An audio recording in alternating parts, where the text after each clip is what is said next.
dashing along the tight byways of Austin's hill country, my driving accomplice was arriving in somewhat hot. Normally, globules of sweat would have showed up at this point, hand pulverizing the snatch handle. On streets, for example, this one, which are scarcely an auto and a half wide, abnormal trust in the auto is fundamental. In any case, even with eyes shut, from the traveler's seat, it felt as though I was riding in an Audi, not in an item that offers its underlying foundations with the Chevrolet Malibu. This is something to be thankful for Buick. It's curiously planted and stable, relatively dramatic in nature. There's no conventional car accessible on these shores, which makes one wonder, did the new Regal have to be a hatchback? Not a chance. Buick offers a customary 4-entryway Regal in China. The Regal Sportback, which is worked in Rüsselsheim, Germany, is an European interpretation of the car, in the vein of the current multiplication of 4-entryway cars from the wide range of automakers. It's much more adaptable than most adapted vehicles, notwithstanding, with a wide opening that can swallow a full estimate bike with the 2 wheels on. Truly, we attempted it. There is another option to the hatchback, despite the fact that it won't please vehicle perfectionists, the Regal Torx, a wagon in everything except name. The 310 horsepower Regal GS isn't far away, either, and a luxury Regal Ovner is probably going to show up. A hybridized Regal E-Assist is likewise a probability. Tsk, the Regal nameplate is probably not going to return on a 2-entryway roadster, as per a Buick representative. The nearest similarity for the Regal Sportback is the as of late departed Volkswagen CC, in both shape and capacity. From the quarter points, the Regal Sportback has clues of the last generation BMW 5 Series. Dead on from the front, or in your rearview reflect, there is more than a trace of the Audi shield grille. The LED front lamp mark is unmistakably European in style, however ambiguously characterized.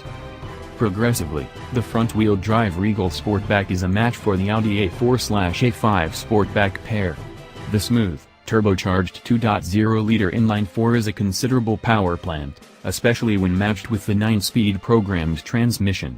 Its 250 torque yield is a nearby match for Audi's motor of a similar removal. All-wheel drive is offered on the main 2 trim levels, preferred 2 and Essence, as an alternative, matched with an 8-speed programmed.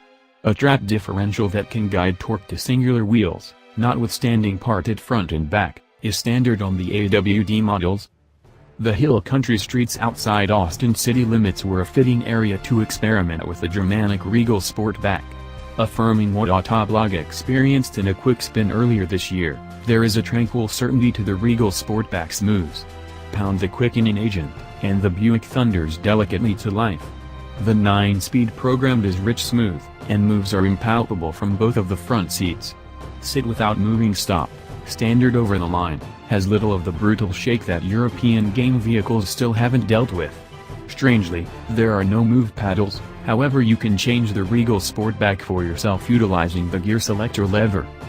We had the chance to experiment with both the FWD and AWD Regal Sportback models, yet we saw little contrast in their execution on the dry Texas streets. Directing was a little overboosted for our taste, however precise and simple to point. Most importantly, ride quality on both test autos was neither too hardened nor too delicate, however rather sufficiently adjusted to drench up undulating byways and give an agreeable expressway ride. The Regal Sportback felt effectively as fast off the line as the Ford Fusion with its most grounded motor. It will be an interesting correlation in execution between the commonplace Regal Sportback and the up-and-coming 310 horsepower GS. This Regal is a huge incentive for the cash, considering a lessening of almost $2,000 in cost from an equivalent, active model. However, the Audi at a rebate contention everything except vanishes once you consider the Regal Sportback's inside.